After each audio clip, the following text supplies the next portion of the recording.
Ողջույն Արմ ռադիո եթերում հանդիպումներ կինոսրահում հաղորդաշարն է, այսօր մենք հյուրընկալել ենք կինոռեժիսոր Հովհաննես Գալստյանին, ողջույն Հովհաննես, շնորհակալություն։ Ողջույն, շնորհակալություն, որ հրավիրել եք։ Քո դեբյուտային կինոնկարը «Խճճված զուգահեռները» 2 տարի առաջ հենց այս օրերին կինո Մոսկվայում ցուցադրվեց եւ 5 տարի ժամանակ պահանջվեց որպեսզի ֆիլմը սկսվեր process-ի մեջ եւ հետո ավարտուն տեսքի հասվեր եւ նաեւ կինոնկարը մասնակցել է 20-ից ավել միջազգային կինոփառատոների, արժանացել բազմաթիվ մրցանակների։ Դու հենց այսպիսին ես պատկերացնում այս ֆիլմի, եթե կարելի ասել, ճակատագիրը կամ այսպես շարունակական կյանքը, որտեղ ֆիլմը նաև հիմա իր, այսպես ասենք, փառատոնային եւ առանձին կյանքով է նաև ապրում։ Այո, հիմա ֆիլմը նաև արդեն ցուցադրել, արդեն շուկայական կյանքով է ապրում, որովհետեւ ինքը ինձ վերադարձնում է միջոցներ, որը ես այն միջոցները, որ պիտի վերադարձնի, ես դա հենց հաշվի առել էի։ Փառատոնային էֆեկտները, որպես կանոն, ինչ որ մի պահի հավատում ես, որ դու նկարում ես ամենալավ ֆիլմը աշխարհի ու ցնցող ընդունելություն անելու, բայց դա շատ կարճ է թվում է էйֆորիան, հետո հասկանում ես, որ դու շատ խոցելի ֆիլմ ես նկարել ու եթե որևէ փառատոնում քեզ մրցանակ են տալիս, ոչ թե նրա համար են տալիս, որ քո ֆիլմը շատ լավ է, այլ նրա համար են տալիս, որ այդ փառատոնի մրցույթում ուժեղ ֆիլմեր չկան, որովհետև դու տեսնում ես քո ֆիլմի բոլոր թերությունները։ Ես շատ անգամներ եմ նայել ֆիլմը, հիմա արդեն լրիվ իր հետ հաշտվել եմ, վերջի ուղումները արել եմ մի տարի առաջ, ես անընդհատ ուղումներ եմ անում, անընդհատ չէ, 2-3 անգամ, այսինքն արդեն էկրան դուրս եկած ֆիլմ։ Ներես որ ընդհատում եմ, դա նշանակում է, որ երբ որ ֆիլմը արդեն վերջնականապես թողարկվեց, բարձրացավ էկրան եւ մասնակցեց փառատոների, նույնիսկ դրանից հետո ինչ որ ուղումներ մոնտաժային արվում էր։ Իսկ ով է ասել, որ չի կարելի անել։ Կինեմատոգրաֆը անսահմանափակ հնարավորություններ է ձեզ տալիս։ Դուք կարող եք անել, հիմա մարդիկ գունավորում են Չապլինի ֆիլմը, Չապլինը իրանց կգնդակահար էր դրա համար, բայց ինչ ասես, ինչ հնարավորություն ասես տալիս է կինեմատոգրաֆը, առավելևս եթե դու հեղինակն ես եւ դու տեսնում ես, որ ամեն անգամ նայելուց այ հենց այս էպիզոդը քեզ խանգարում է այդ 31 վայրկյանը, դու կտրում ես այդ 31 վայրկյանը։ Դիջիտալ հնարավորությունները անսահմանափակ են, ժապավենի դեպքում մի քիչ բարդ է, այն տարբերակը որ կա ժապավենի վրա փոփոխություններ չի կրել, բայց դիջիտալ մի տարի առաջ մենք շուկայում վաճառեցինք ֆիլմը ու ես վաճառեցի կտրտած օրինակը 3 րոպե պակասացրած օրինակը։ Այսինքն կարելի է ասել, որ փաստորեն այս 5 տարիները, որ պատրաստվում էր բանակցություններ, համատեղ պայմանագրեր եւ այլն, փաստորեն ինչ որ որպեսզի པարզ լինի նաեւ ռադիոլուսողին եւ այն մարդկանց, ովքեր կինոյի մեջ են, փաստորեն կարելի է որոշակիորեն կանխատեսել ամեն դեպքում հաջողությունը փառատոնային կամ պայմանագրեր կնքելին ինչ որ բանաձև կա։ Առաջի ֆիլմի դեպքում շատ բարդ է, որովհետեւ դուք չեք ճանաչում տրամաբանությունը։ Առաջի ֆիլմից հետո եթե մասնակցում եք փառատոնների, սկսում եք ինչ որ բան բացատրել։ Բոլորովին կանխատեսելի ոչ մի բան չկա, բայց կանխատեսել, նույնիսկ ես հիմա կարող եմ կանխատեսել այսինչ ֆիլմը նախապես նայելով ավելի ճիշտ կընկալվի Վենետիկում թե Կաննում, օրինակի համար։ Եվ կախված նրանից ով է լինելու ժյուրիում։ Սկսում եք հասկանալ այն արժեքները, որոնք դավանում են այս կամ այն փառատոնը, այս կամ այն շուկան, այս կամ այն կինեմատոգրաֆիական շրջանակները։ Այն ֆիլմը, որը կընկալվի Եվրոպայում, կարող է տապալվի Ռուսաստանում եւ հակառակը։ Հասկանալ, կոնյունկտուրան սկսում եք հասկանալ, բայց դա ոչ մի բան չի նշանակում։ Ֆիլմը երբ որ դուրս եկավ կինոթատրոն եւ նաեւ ինչ կինոթատրոն դուրս գալը արդեն փառատոնային հաջողություններ արձանագրում, կար հետաքրքիր, այսպես ասած, շակերտավոր աղմուկ եւ դա շարունակվում էր, որովհետեւ դրանից հետո նաեւ փակ ցուցադրություններ եղան եւ որին ես նաեւ մասնակցի, բայց շատ հետաքրքիր է, որ ձեր անձի հետ կապված շատ քիչ բան է հայտնել։ Ինչ շատ հետաքրքիր է, ինչից սկսվեց։ Ես հասկացել եմ, որ զբաղվելու եմ կինեմատոգրաֆում 15 տարեկանից։ Ես արդեն մոտ 25 տարի զբաղվում եմ կինեմատոգրաֆում։ Եվ ես անում եմ միայն իմ ֆիլմերը, ես զբաղվում եմ իմ ֆիլմերի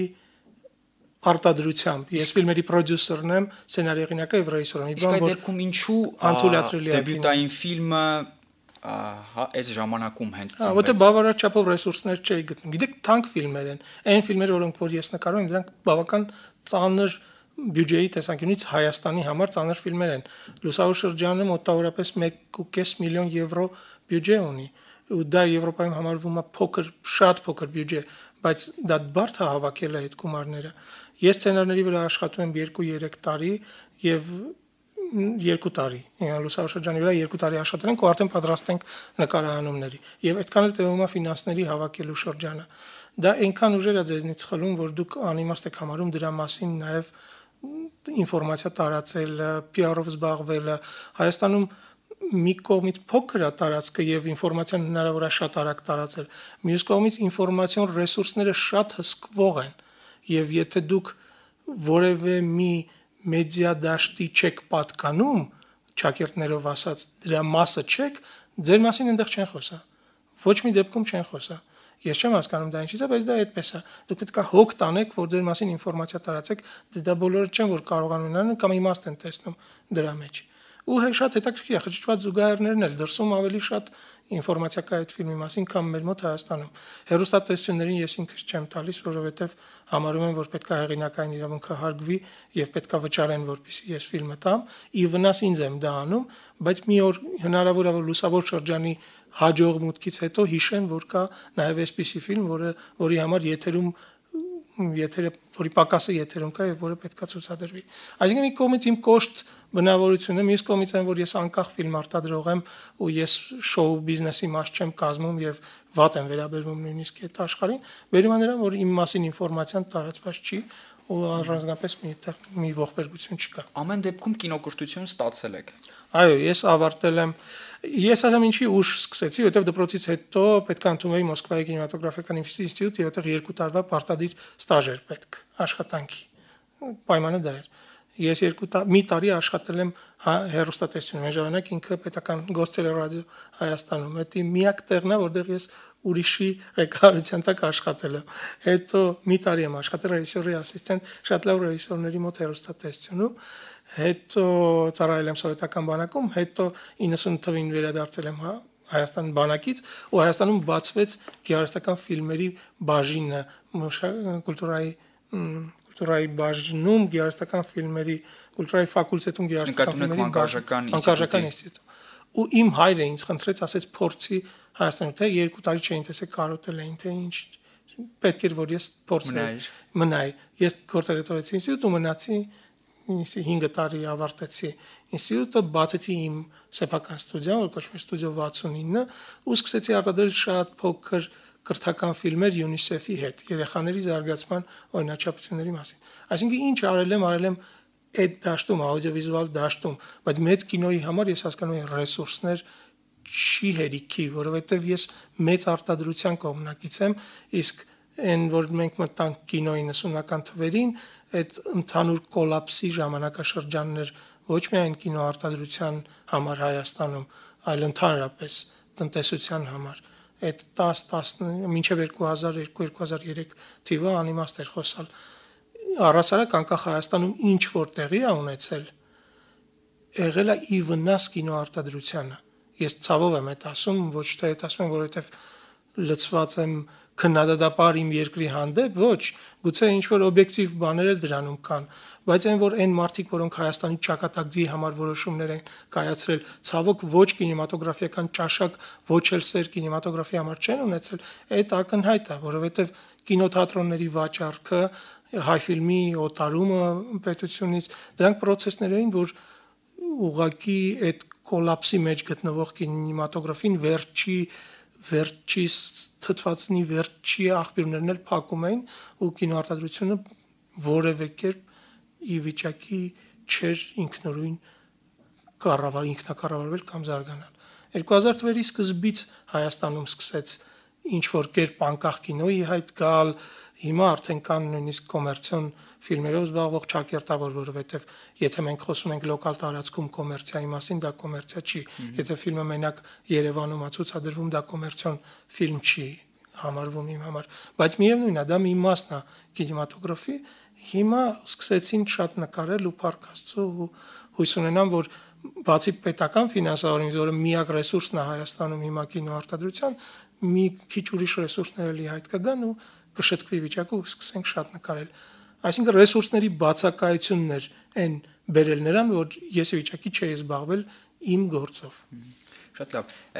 Մենք ռադիո Պարսանալուց նաև խոսեցինք մի շատ կարճ հեռուստատեսության դերի մասին։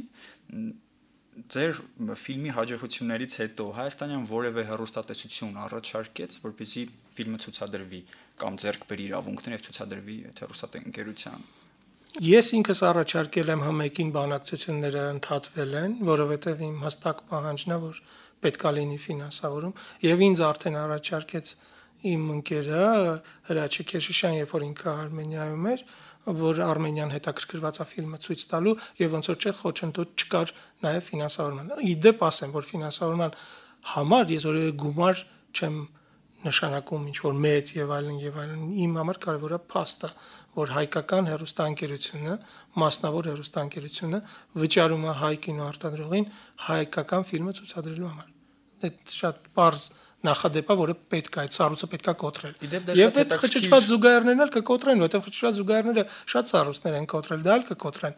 Ես նայում եմ հիմա վերջին անգամ նայել եմ մի քանի ամիս առաջ ֆիլմը Թբիլիսիում Կովկասյան փառատոնի ժամանակ, ինքը շատ հանգիստ տանում է ժամանակի փորձությունը։ 3 տարի է անցել ես ֆիլմի էկրան դուրս գալուց, իր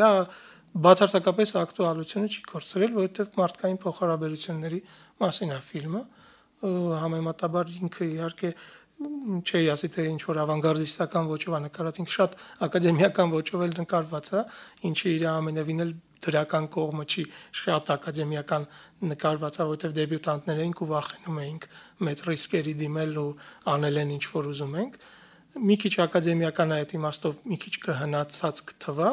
բայց ինքը 2009-ին էլ տենց կթվար, որ մի քիչ շատ ակադեմիական ոճով է նկարած,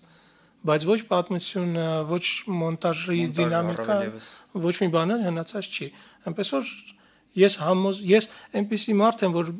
չեմ զբաղվում իմ PR-ով, բայց երբ որ գալիս է ժամանակը, օրինակ ես երբեք չեմ տա իմ ֆիլմը ցուցադրելու հմեկով գիշերը ժամը 1:30։ Ես անոր դա անհետացություն է։ Ես տեսա Վիգեն Չադրյանի ֆիլմը դրված էր Կրմուին 1:30, ես մտածի որ եթե ես Վիգենի տեղը լինեի, կզանգեի եւ կասեի հանեք այդ ֆիլմը 1:30,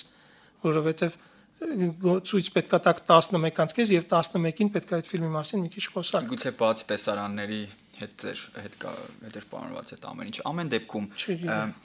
ես դիտում եմ Դե մենք հո Իրան չենք, ինչ բաց տեսարան։ 2010-ին Ռոտերդամում երբ որ ֆիլմը ցուցադրվել եւ ֆիլմի ավարտից հետո քննարկումը շատ հետաքրքիր էր իմիջայլուց եւ ուզում եմ հարցնեմ ինչ են տալիս նման քննարկումներ ընդհանրապես ռեժիսորին եւ կարող ես հիշել ամենահետաքրքիր քննարկումը երբ է տեղի ունեցել եւ ինչ ես բացահայտել քո ֆիլմի հետ կապված։ Ես այդ քննարկումը չեմ նայել, բազմաթիվ անգամներ նայել եմ, բայց ոչ մի անգամ ցանկություն չեմ ունեցել նայեմ, որ ասեցիր դու ես այսօր կնայեմ, որտեղ անընդհատ երևում է աչքիս, որ նկարված է։ Ես իմպուլսներ ստանում եմ, շատ մեծ իմպուլսներ եմ ստանում, շատ մեծ ոգևորություն եմ ստանում, երբ որ տեսնում եմ, որ այն բաները, որոնք թվում էին առաջի դիտման ժամանակ անհասկանալի, շատ հասկանալի են։ Միշտ շատ բարձր կարծիք, ինչքան որ բարձր կարծիք ունես, կրկնակի բարձր կարծիքի ես գալիս հանդիսատեսի համար։ Ու հասկանես որ դա միֆ է, որ հանդիսատեսը շատ խելացի է հանդիսատեսը, շատ լավն է։ Այսինքն կարող է 500 օկյանոս դահլիճի մեջ 10 հոգին են այդ խելացին, բայց միևնույնն է իրանք քեզնից շատ մեծ ակնկալիքներ ունեն, որ դու ֆիլմ ես նկարել, իրանք շատ մեծ սպասելիքներ ունեն քեզնից։ Ու այդպես չի, որ զանգվածային հանդիսատեսի համար պետք է հեշտ կինո անել, այդպես չի։ Պետք է անել ազնիվ կինո ու շատ մեծ պատասխանատվության զգացում կա հետո հանդիսատեսների հետ հանդիպելուց։ Ես իմ համար փաստել եմ որոշակի բաներ, ոնց ասեմ, ֆորմուլաներ, որ բոլոր կանանց ֆիլմը դուր է գալիս։ Ես չգիտեմ, ես չեմ տեսել այդպիսի կին, որ խժժազուգարներից հետո անտարբեր մնա։ Իրանք բոլորը դրական են վերաբերվում, որտեղ երևի տեսնում են ինչքան ջերմ սիրով է լցված այդ ֆիլմը կին հերոսների հանդեպ։ Ես մտածում եի, որ Լուսավոր շրջանը հակառակը կլինի, որովհետև գլխավոր հերոսը Գաբրիելն էր, բայց Գաբրիելը մնաց գլխավոր հերոս մինչև 5-րդ դրաֆտը։ 6-րդ դրաֆտ։ Հիմա վերջնական դրաֆտի ժամանակ Մարին եկավ առաջ։ Հիմա ֆիլմի հերոսուհին ամբողջ տանող ուժը Մարիի վրա է, ամուսինների մասին է, բայց չգիտեմ ինչի է, այդպես իմ համար շատ ավելի հետաքրքիր է ուսումնասիրել կնոջը, քան թե տղամարդու դեռ չեմ հասունացել, ինչ որ մի этаպի երևի կսկսեմ, որովհետև ամեն դեպքում տղամարդն է շատ հետաքրքիր, բայց կանանց գործողություններին հետևելը, կանանց բացահայտելը շատ հետաքրքիր է։ Իդեպ ես հենց դրա մասին ուզում եի հարցնել Եվ խճճված զուգահեռներում եւ լուսավոր շրջանում իրոք կնոջ դերը այսպես շատ ազդեցիկ է եւ դա ինչ որ այսպես ներքին ինչ որ մի մղում է, այսինքն ավելի շուտ նկատի ունեմ դա ինչ որ մի հաշվարկ է, թե դա ավելի շուտ ինչ որ մի բան է, որը որ այսպես եթե անեմ, եթե ընդգծվի այս կերպարը ավելի շատ հանդիսատեսկնայի, թե դա մի բան է, որ ենթագիտակցորեն է տեղի ունենում, այսինքն ժամանակի պահանջն է։ Անխոս դա ենթագիտակցորեն է տեղի ունենում, նույնիսկ տեսեք հակառակը տեղի ունեցավ։ Ես միտումնավոր ուզում էի Գաբրիելի մասին, ես նկարում էի 40-ից տղամարդու մասին, որը նույնիսկ եկել է այն ֆորմուլայի, որ ցանկացած 40-ից տղամարդ հետևում ողբերգություն ունի, ու ինչքան իր հետևում ունեցած եղած ողբերգությունը հզոր է, այնքան ավելի կայացած հզոր մարդ է ինքը, եւ ամբողջովին ֆիքսված է տղամարդու կերպարի վրա։ Ես ասեմ, մտածել եմ ես այդ մասին, ու բացահայտել եմ sense մի հատ, որը կարող է ձեզ վիճելի թվա, բայց իմ համար գոնե բացատրությունը այդպեսին է։ Ես ազդված եմ եվրոպական կինոից։ Իմ վրա ահռելի ազդեցություն է ունեցել եվրոպական կինոն։ Ես համարում եմ, որ կինեմատոգրաֆը եվրոպական արվեստ է, եւ չնայած կինոն մի բան է Միացյալ Նահանգների կինոն, մի բան է ամբողջ աշխարհի կինոն։ Հիմա իրանք անխոս աշխարհում ամենահզորն են, ամենաուժեղն են եւ ամենաառաջակարգն են, առաջադեմն են եւ այլն։ Բայց ես մնում եմ եվրոպական կինոյի կողմնակից։ Այն ֆիլմերը, որոնք որին վրա խորը ենթագիտակցության վրա ազդեցություն են ունեցել, ձևավորել են ինձ որպես կինեմատոգրաֆիստ, դրանք եվրոպական ֆիլմեր են։ Եվրոպայում նրանց մեծ մասը կաթոլիկներ են եւ կաթոլիկների մոտ Մարիամը ահռելի նիշ կոդային իմաստ ունի, նրանք պատկառանք ունեն Մարիայի հանդեպ եւ նրանց ստեղծագործություններում կինը պարտադիր շատ միստիկ, շատ ուժեղ կերպար է։ Ես մտածում եմ միգուցե էս է պատճառը, որ ինձ մղում է։ Իսկ միգուցե շատ ավելի տրիվիալ, շատ ավելի վերևի վրա ես դեռ չեմ հագեցել, չեմ կշտացել, մինչև վերջ չեմ հասել, ուզում եմ տնտղեմ, փորձեմ ինչ որ գոնե ինչ որ ճշմարտությունների հասնեմ կնոջ բացահայտման մեջ, նոր հետո զբաղվեմ նրա։ Բայց եւ խճճված զուգահեռներում չեմ կարծում, որ ես որպես ռեժիսոր զիջում եմ, այո, իմ մեղքով է, որ 15 տարեկան այդ տղայի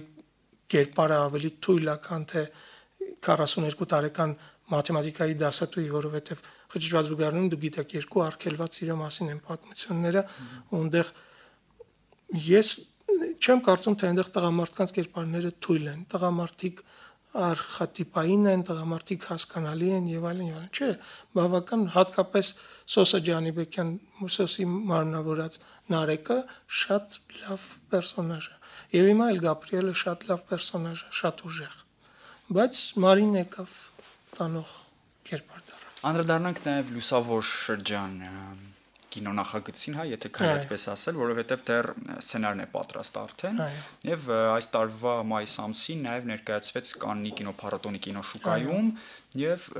անդրադառնանք նաեւ ինչ փուլում է եւ արդյոք պարզ է արդեն թե երբ է ֆիլմը նկարահանվելու եւ ինչ պայմանավորվածություններ են ձեռք բերվել։ Արդեն պարզ է, ֆիլմը կնկարահանվի մյուս տարի հունիսին, 13 թվականի հունիսին նկարահանումները կսկսենք։ Ֆինանսավորման բավական մեծ հատվածը, մոտ 70%-ը արդեն արկա է եւ նույնիսկ այդ 70%-ով կարելի է սկսել նկարահանումները, իսկ ես հույս ունեմ, որ մինչեւ նկարները սկսելը ես կփակեմ ֆիլմի ֆինանսավորումը։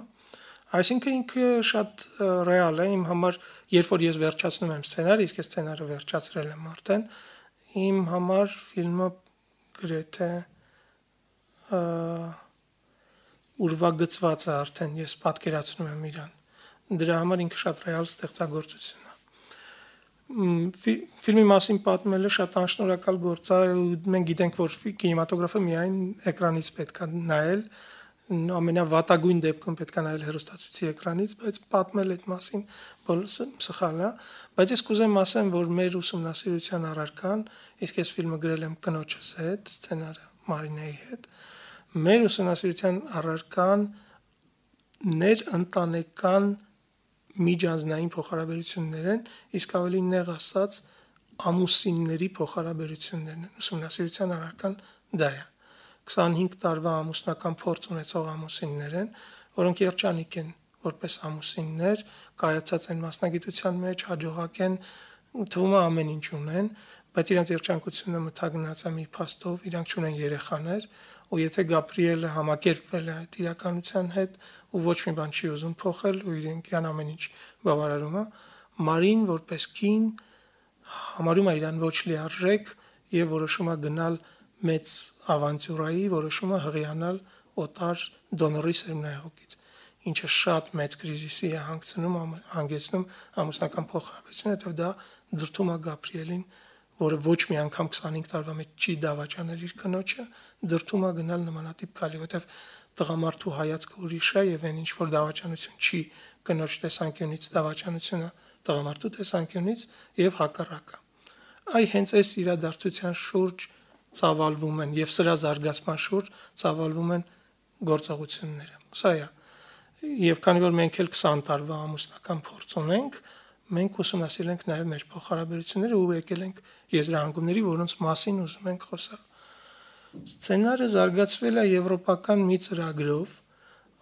Ես շատ եմ սիրում այդ ծրագրերը, որոնք զարգացնում են սցենարները։ Ինչա դուր է գալիս, որովհետև հնարավորություն է տալիս սցենարը տալ շատ փորձառու սցենարիստների եւ կոնսուլտանտների, որոնք ձեզ ամիջապես հուշում են, որ քո սկիլետի մեջ 12-րդ ողը թույլ է եւ քանդվելու է քո սցենարը, որովհետեւ կթեքվի քո սկիլետը։ Այդ շատ օգտակար բան է։ Իմ համար սցենարը ֆունդամենտալ նշանակություն ունի կինոյում։ Մինչև նկարների սկիզբը, նկարահանումների ժամանակ նկարահանումները ունեն ֆունդամենտալ, մոնտաժի ժամանակ մոնտաժը, ձայնագրման ժամանակ ձայնը, բայց մինչև նկարները սկսելը դուք պետք է անթերի սցենար ունենաք։ Ու մոտավորապես սա է այն ինչ որ գիտեք ինչն է ինձ հուզում, շատ արժեքներ մեր մոտ անկախությունից հետո առասարակ հիմա այնքան արագընթաց է ժամանակը, որ թվում է ֆունդամենտալ արժեքները սկսում են դեվալվացվել, սկսում են այդ արժեքները դառնում են ցնդվում են, չկան էլ այդ արժեքները։ Ուրեմն ֆունդամենտալ արժեքը իմ համար ընտանեկան արժեքները իմ համար շատ կարևոր արժեք են։ Ու նույնիսկ Եվրոպայում եւ չգիտեմ նույն Հոլանդիայում ամենաազատ երկրներում, եթե շփվում եք մարդկանց հետ, դուք տեսնեք, որ իրանց համար էլ ընտանեկան արժեքները դրանք ֆունդամենտալ արժեքներ են։ Հիմա ես ուզում եի ուսումնասիրել այդ մեխանիզմը, ինչի հետևանքով կարող են ընտանեկան փոխհարաբերությունները քայքայվեն կամ դեվալվացվեն կամ ինչ որ ցեց ընկնի այդ հարաբերությունների մեջ սկսի։ Ու մենք գտանք այդ մետաֆորը ֆիլմում կա այգին, ու մենք ընտանեկան հարաբերությունները համատում ենք պարտեզի, փուչուր պարտեզի հետ, որը տնամերձ պարտեզի հետ, որը սիրուն է գարնանը, երբ որ ծաղկում է, սիրուն է ամռանը, երբ որ աշնանը, երբ որ պտուղ է տալիս եւ ձմռանը, երբ որ չորանում է, բայց այդ բոլոր ժամանակահատվածում ինքը անընդհատ կարիք ունի խնամքի։ Երբ որ դուք ձեր այգին չխնամեք, ամիջապես կգտնվեն հակամարմիններ, որոնք կբուսնեն ձեր այգու մեջ ու այդ այգին ի վերջո կչորանա։ Եվ այդ առումով կարելի է ասել, որ մենք կարող ենք զուգահեռ հասկացնել կամ ասել, որ նշանակություն ունի ձեզ համար Ինգմար Բերգմանի կինոարվեստը։ Մեծ, որը նաև ուսումնասիրում էր ընտանիքը, ընտանեկան արժեքը, հարաբերությունները։ 4 կինո ունեցել։ Ինչ թվում է դա եղել է իր ձգտումը կատարելության, ինքը չի հանդուրժել որևէ կիսաճշմարտություն ընտանեկան հարաբերություններում։ Այդ տեսեք, այդքան ազատ երկիր ոնց որ Շվեդիան, այդքան, բայց ինչքան, երբ որ դուք Բերգմանին նայում եք, դուք տեսնում եք ինչքան ինքը փայփայել է այդ հարաբերությունները, ինչքան վտանգ է տեսել։ Նույն բանը մենք ենք ասում, որ փոխհարաբերությունները կենթանի օրգանիզմ են, եթե դուք չխնամեք, եթե ամուսինները ամեն օր չխնամեն իրանց, հոգ չտանեն իրանց փոխհարաբերությունների մասին, շատ արագ հակամարմիններ կմտնեն այդտեղ, շատ արագ մոլախոտներ կաճեն։ Ու այդ իմաստով իհարկե Բերգմանը ընդհանրապես իմ համար նիշային հասկացողություն է, ես դաստիարակվել եմ Բերգմանի կինեմատոգրաֆով ու իմ վերաբերմունքը կինոարվեստին իմ կարծիքով ամբողջ լրջությունը որ կա իմ վերաբերմունքը իմ աշխատանքի հանդեպ իհարկե այդտեղ ամենակարևոր ուսուցիչներից մեկը հենց Բերգմանն է ու նույն Բերգմանի շնորհիվ ես ասում եմ որ այն ինչի մասին հիմա այդքան շատ են խոսում հիմա Հայաստանում շատ են ասում վերջերս հայակից հետո էլ ասեցին որ մենք կորցնում ենք մեր ազգային կինոն եւ այլն սա շատ վիճելի հարց է, հասկանում եք, ես չեմ հասկանում ինչ որն է ազգային կինոն։ ինչն է։ Մի հատ նայեք Ինգմար Բերգմանին, դուք նախ եւ առաջ տեսնում եք Ինգմար Բերգմանի պերսոնալ արվեստագետի վերաբերմունքը, բայց քանի որ նա հանճարեղ արվեստագետ է, դուք ուզած տեսնում եք ամբողջ շվեդական մշակույթը Բերգմանի հետևում։ Բունյուելը ասում է, մենք Բերգմանին նայում ենք շվեդերեն ու հասկանում ու լսում էինք շվեդերեն ու բացահայտում էինք շվեդական լեզուն, սուբտիտրերը չենք կարդում, շվեդական լեզուն բացահայտում էինք։ Այսինքն եթե դուք բավարար չափով տաղանդավոր ռեժիսոր եք, դուք ուզած տալու եք ձեր, դուք ուրիշ սնուցման ուրիշ աղբյուրներ չունեք, դուք ձեր ազգն եք, ազգային կինո եք ստեղծելու։ Ուրիշ բան է, որ մենք հիմա մեր առաջ պետք է խնդիր դնենք ոչ թե ստեղծել ազգային կինո, այլ ստեղծել կինո, որը միջազգային չափանիշների ու մրցունակ կինո պետք է ստեղծենք։ Ինչը մենք ենք մեր սարերը, որը տոտալ հայկական ֆիլմ է, ավելի ազգային ֆիլմ է, քան Կարեն Գևորգյանի ծովեզրով վազող շունը, կախ շունը, կարծեմ, Պեգիպիոս Միգուչի Պաանամ, որը ամբողջովին ռուսական հիմքի վրա է։ Նա նույնքան հայկական ֆիլմ է, ոնց որքան մենք ենք մեր սարերը, որովհետև տաղանդավոր ռեժիսորներ են երկուսի հետևել, որոնք սնվում են իրենց դարավոր մշակույթից։ Այս իմաստով էլ այն համար Բերգմանը կարևոր որ դու մաքսիմում ուսումնասիրի քո ներսը ու մի փորձի երևալ հայրենասեր կամ կրողը քո մշակույթի։ Դե դու քո ներսը ճիշտ ուսումնասիրես, դու քո մշակույթի կրողն ես։ Եվ այս առումով ինչպիսին է այսօրվա հայկական կինո միջավայրը եւ դուք որ արդեն այս ոլորտում երկար ժամանակ եք եւ համատեղ ֆիլմեր եք նկարում նաեւ միջազգային կինոընկերությունների հետ, կա ինչ-որ ձեզ համար ինչ-որ մի քանի կետեր բացահայտել եք, ինչպիսի քայլեր պետք է անել, որպեսզի կինոն փորձենք բարձրացնել եւ նաեւ կարողանանք այն ֆիլմերը, որոնք մենք ստեղծում ենք, ներկայացնել միջազգային հարթակներում եւ միջազգային փառատոներին։ Բարդ հարց է, որովհետեւ այնուամենայնիվ ես անկախ ֆիլմ արտադրող եմ եւ մեծ ստրուկտուրային փոփոխությունների մասին միշտ վախենում եմ խոսալ մեր երկրում, որտեղ մեր երկրում փոփոխությունները բոլորը ի վնաս կինեմատոգրաֆի են։ Ես անհանգստանում եմ, երբ որ ասում են, որ կինոկենտրոնը թույլ կառույց է, անհանգստանում եմ, երբ որ ասում են կինեմատոգրաֆիստների միությունը վատ կառույց է, որտեղ ես տեսնում եմ դրա հետևում վտանգ, որ հեսա կվերացնեն այդ կառույցները, ու մենք էլի կհայտնվենք կոլապսի եզրին։ Տեսակ վախ կա, թող աշխատեն, նորմալ է ամեն ինչը։ Առավել եւս որ մենք ունենք հիմա Փառք Աստծո ստանդարտ ֆինանսավորում, որը ամենանվազն է, ամենաթույլն է ԱՊՀ երկրների մեջ, ամենափոքրն է, բայց երևի դա մեր պետության վերաբերմունքն է կինեմատոգրաֆին։ Այդ պետքա կոտրենք, ինչ որ մի կերպ պետքա կոտրենք։ Պետքա մեր մոտ հայտնվի մի հատ ռեժիսոր, շատ պինդ ռեժիսոր, որը նաև հաջողություն ունի միջազգային արենայում։ Երևի ամենամոտը միգուցե էլի Հարություն Խաչատրյանը, օրինակի համար, ոչ թե ես իրան եմ ասում, այլ ընդհանրապես այդպիսի մարդ, որը նաև բավարար չափով կամք կունենա եւ ուժ իշխանություններին բացատրի կինեմատոգրաֆի կարևորությունը եւ վերաբերմունքը կինեմատոգրաֆի համար փոխի։ Ոնց որ հասկանում ենք այս կարգի երկրներում հետխորհրդային, ինչքան էլ մենք վախենանք Միխալկովի կարգի պերսոնաժներից, այդ պերսոնաժներն են, որ կարողանում են իշխանությանը բացատրել, որ գիտեք ինչ, հասկանալի է, որ դուք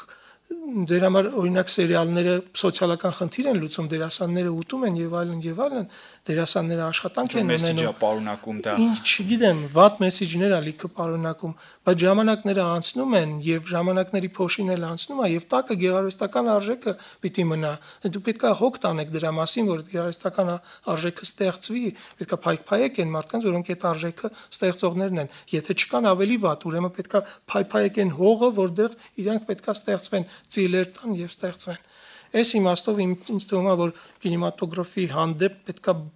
լավ, նորմալ վերաբերմունք։ Դա չպետքա դառնա, որ մենք տալիս ենք ինչ-որ մի հատ գումար, որ այդ ոլորտը չմեռնի, ոչ այդպես չի, պետքա հոգ տանել այդ ոլորտի համար։ Ինչ մնում է նոր տենդենսներին, ես գիտեմ շատ լավ 2-3 երիտասարդ եկող ռեժիսորների, որոնք գալիս են եւ ես տեսնում եմ, բայց իրանք շատ բաների են ձեռքները գցում ու ես պետք է այստեղ հիշեմ Տարկովսկու խոսքը, որ ինքը ասել էր Սակորովին, որ ասում էր մի արա ամեն բան, մի արա երբեք մի արա փոքր բան ասելով, որ այ հիմա ես սա կանեմ, իսկ հետո կանեմ մեծ ֆիլմը, որովհետև երբ որ մեծ ֆիլմի ժամանակը գա, դու սնանկ կլնես, դու ամեն ինչ տված կլնես արդեն այդ փոքր անցողիկ ֆիլմերիդ։ Անցողիկ ֆիլմը ընդհանրապես չպետք է լինի։ Պետք է կարողանալ դիմադրել, սпасել ու երբ որ գա մեծ խոսքը ասելու ժամանակ ասել այդ մեծ խոսքը։ Թե չէ, ես հակված չեմ կարծելու, որ մեր դաշտում խոպան է, խոպան չի, լավ ռեժիսորներ կան, կողուժեղ ռեժիսորներ կան, այն մի օրվա կինոները, որոնք ամեն տարի արտադրվում են, որոնց ես ասում եմ պոպկորնի կինեմատոգրաֆը, էդ էլ կա, էդ էլ ես դրան շատ վատ եմ վերաբերվում, բայց դա երևի թե պետքա լինի, որովհետև հետխորհրդային տարածքում հայտնվեց այդ պսևդո մշակույթը կավեն կոչված, որը ոչ պրոֆեսիոնալ տաղանդավոր մարդկանց մի հատ շարք ի հայտ եկավ, որոնք սովորեցին ոչ պրոֆեսիոնալ մարդկանց ուրախացնել։ Ինչը որ կավենի համար սահմանափակ էր, որովհետև ընդունելի էր, որովհետև դա պսևդո մշակույթ է, կավենը ինքը մշակույթ չի, բայց քանի որ այնտեղ հաջողության հասնելու համար ձեզ բացարձակ պետք չի երկար հոգևոր աշխատանք տանել ձեր վրա, ընդհանրապես պետք է աշխատել մարդկանց այն ինստինկտների վրա, որոնք ուրախացնելու, ծիծաղացնելու ինստինկտների վրա, այս մարդիկ այտենց էլ մտան մյուս ոլորտների մեջ, որոնք շատ տաղանդավոր մարդիկ էին, շատ ուժեղ, գրավեցին այդ ոլորտները, հիմա մենք այդ տեսնում ենք ակնհայտորեն Ռուսաստանում, երբ որ այդ կավենական կինեմատոգրաֆը ինչեր է ի հայտ բերում, ինչ խայտառակ ֆիլմեր է տալիս, որոնց շուրջը մեծ աղմուկ է ստեղծում եւ բան։ Ու քանի որ Հայաստանը միշտ էլ շարունակողն է եղել Ռուսաստանի, այդ տենդենսները ստեղել են գալի։ Ուրեմն ինչ, պետքա լինի այդ, եթե կա արդեն ոչ մի բան հնարավոր չի արգելել։ Դա շատ վատ կինեմատոգրաֆ է, բայց այդ էլ կա հիմա, փառք Աստծո, որ կա բազմադեմ կինեմատոգրաֆը եւ ինչ անենք։ Շատ լավ, քանի որ մեր ժամանակը սահմանափակ է, ես կուզենայի, որ իրոք շատ երկար խոսենք, բայց ամեն դեպքում վերջի հարցի այսպես, քանի որ նաև մեծ երիտասարդներ են շատ լսում, ես կուզենայի, որ դուք ինչ-որ բան ասեիք կամ, չգիտեմ, խորհրդի կարգով այն երիտասարդին կամ երիտասարդներին, ովքեր ուզում են ռեժիսոր լինել կամ ֆիլմ եմ նկարում կամ մտածում են դրա մասին, ինչ կհղեք, ինչ կմաղթեք։ Ինքնուրույնություն առաջին հերթին, որովհետև կինեմատոգրաֆը շատ խիստ արվեստ է եւ շատ բիրտ արվեստ, որովհետեւ դուք գոյություն եք գոյատևելու եք բազմաթիվ մարդկանց միջավայրում, որոնք կամա թե ակամա ճնշելու են ձեր ինքնուրույնությունը, դա է, կինոարտադրությունը դա է։ Կինոարտադրության մեջ դուք միշտ կախված եք իրավիճակներից ու մարդկանցից։ Դրա համար առաջին հերթին կոփեք ձեզ որպես ինքնուրույն մարդիկ, ինքնուրույն հայացք ունեցող, որ խոսում էինք այդ վատ ֆիլմերի մասին, այդ ֆիլմերի ամենամեծ բացասական բանը այն նա է, որ այնտեղ չկա ռեժիսորի ինքնուրույնությունը, այնտեղ կա շուկայի պահանջների կատարումը։ Այս սրանից, քանի որ դուք երիտասարդ եք, դուք պետքա Պուշկինի ասացի նման Բիրիգիչի Սմոլոդու դուք պետքա ձեր ինքնուրույնության մասին հոգ տանեք, շատ պատվախնդիր լինեք ձեր ինքնուրույնության հարցերում եւ մնաք ինքնուրույն։ Ուրեմն ուժ, ինքնուրույնություն, հայացք դեպի արևմուտք, որովհետեւ այնտեղ զարգանում է կինեմատոգրաֆը, դուք պետքա փորձեք ամեն հնարավորությամբ ինտեգրվել։ Դա այն տարածքն է, որտեղ սպասում են ձեր ֆիլմերին, ու եթե դուք անեք արժեքավոր քիչ թե շատ լավ ֆիլմ, ամիջապես ձեզ այնտեղ կընդունեն, ի տարբերություն Հայաստանին, որտեղ միգուցե եւ չկա ձեր պահանջարկը, բայց վստահ եղեք, եթե դուք անեք լավ կինեմատոգրաֆ, անպայման աշխարհը ձեզ շատ արագ կուլ կտա ու սպասված լավ իմաստով ձեր արածը կուլ կտա, ոչ թե ձեզ կուլ կտա այնքանով ինչքանով որ դուք կուլ կգնաք։ Շատ լավ, շատ շնորհակալ եմ երկխոսության համար։ Ես էլ եմ շատ։ Սիրելի ռադիոլսողներ, ես տեղեկացնեմ, որ հանդիպումներ կինոսրահում հաղորդաշարի այսօրվա հյուրը կինոռեժիսոր Հովհաննես Գալստյանն էր եւ ձեր գործերին հաջողություն եմ ես մաղթում։ Շատ շնորհակալություն, առաջի անգամ ձեզ մոտ խոսացինք